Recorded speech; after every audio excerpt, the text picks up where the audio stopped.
Thanks. Apologies about the difficulties of joining.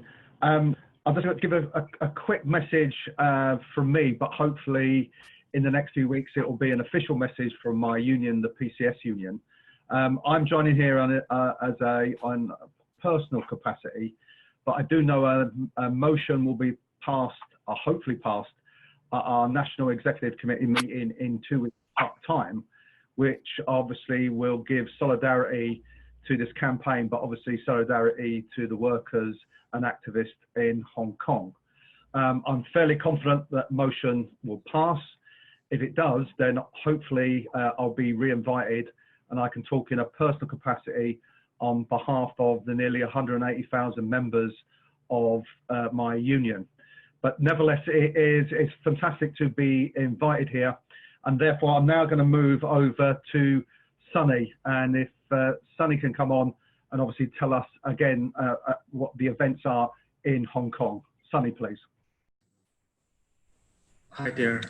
Hello, everyone. I'm Sunny, the advocacy in Hong Kong. It's my pleasure to be invited to this panel to discuss the situation of Hong Kong.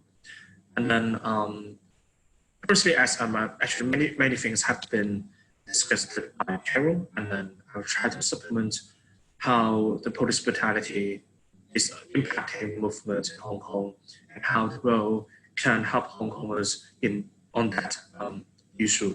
First of all, is that we noticed that actually this movement, multiple protesters had come forward with the allegation of torture when they were in custody. And actually the Hong Kong branch of the Amnesty International had released a relevant report last September. It mentioned that actually there is a detention center in Hong Kong, the Summer Plan, where the police sent more than 30 detainees to hospital from the detention center, raising a lot of criticism in Hong Kong that substantive injuries have been made during detention instead of arrest. And that means actually many Hong Kong police, they try to beef up all the protesters during detention. And this is apparently against all the law in Hong Kong. And as a witness of police brutality, I also want to mention that the police force in Hong Kong, they even try to threaten many high school kids and then also students in Hong Kong when they join the movement.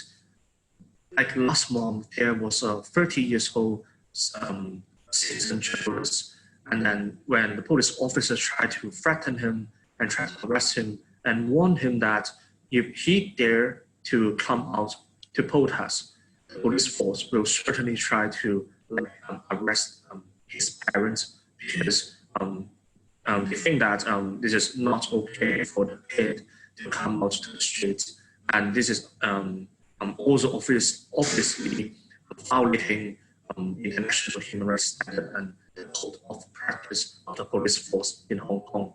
The problem is that in Hong Kong we don't have any independent inquiry currently, and that's why we do need help from the international community trying to make pressure to our government.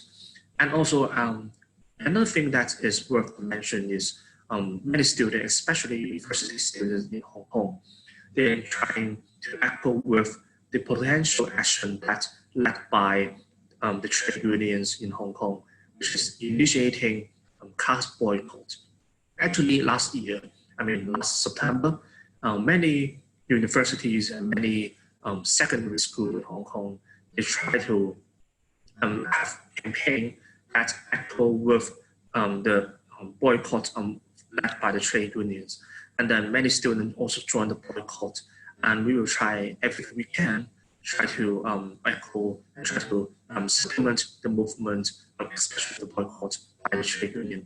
Because in Hong Kong, in my opinion, it is quite difficult to persuade those enterprises or local companies try to join the boycott, because Hong Kong is really a very capitalist society, and that is really miserable because in many ways they previously they emphasized a lot on earning an interest rather than achieving social justice in Hong Kong. But this movement did try to change this dynamic, and the political dynamic in Hong Kong is quite moving to the right direction, unfortunately, because of the efforts spent by all the trade unions in Hong Kong. Because many employees, they are no longer as afraid to join the boycott. But still, we need to be aware of the political repression, because as Edward has mentioned, that the regime is trying everything they can to use their economic power to silence all the people, including those international enterprises. Carol has mentioned the aviation industry, and another case that should be also discussed, and even, discussed in the parliament, is that the HSBC, a bank based in London, and this bank actually, they already cooperate with the government for several times.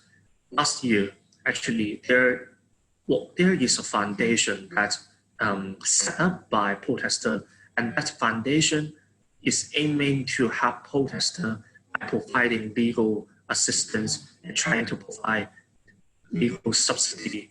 And they opened a bank account in HSBC. And of course, Hong Kongers are quite wealthy, and then they make a lot of donation to that foundation. And then one day, the HSBC and they are quite working with the regime closely, the police force closely. They say that they are going to close and shut down the bank accounts from that foundation, because they claim that there may be some money laundering, maybe some problems within the foundation.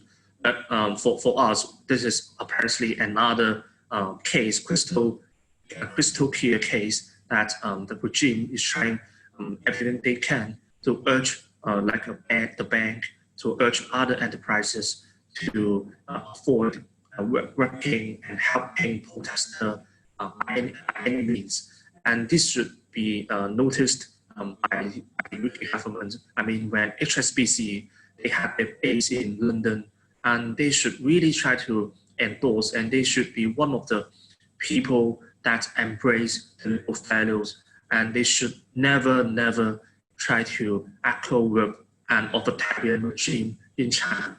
And that's why if we can't avoid that economic pressure created by the regime, it is really difficult for protesters in Hong Kong to sustain our movement, because when many white horror cases happening all the time in Hong Kong, where all the employees, their individual rights, their labor rights are deprived by the regime, and that means they can no longer feel reassured to join and participate in the movement. And that also indicates the regime successfully silenced all the people in Hong Kong. And that's why we do hope that we can have all the help from different countries.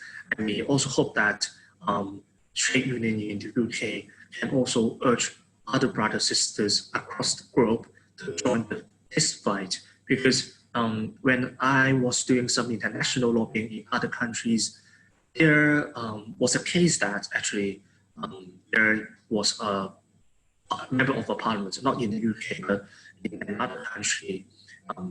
He was an MP from a Labour Party in another country, and he came back. It is really difficult for them to boycott, to sanction, or try to reprimand the Chinese Communist Party. And I was so surprised.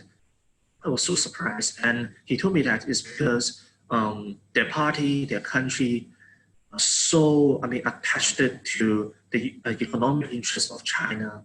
And I'm really disappointed. I can say that, because we know that many countries, they earn a lot of profit with China, and many countries try to work with China. We are not saying we have to start a war with China, but the point is that if we cannot protect human rights and universal values in this method, and what is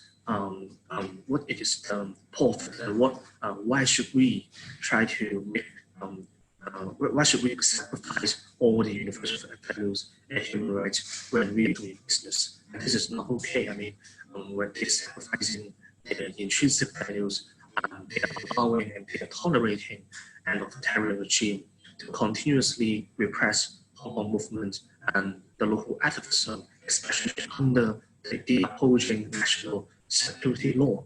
And that's why I urge labor unions and labor leaders in UK and other countries to join the fight and do not sacrifice our universal values and human rights to move forward and to do business with China. And this is my personal statement. Thank you.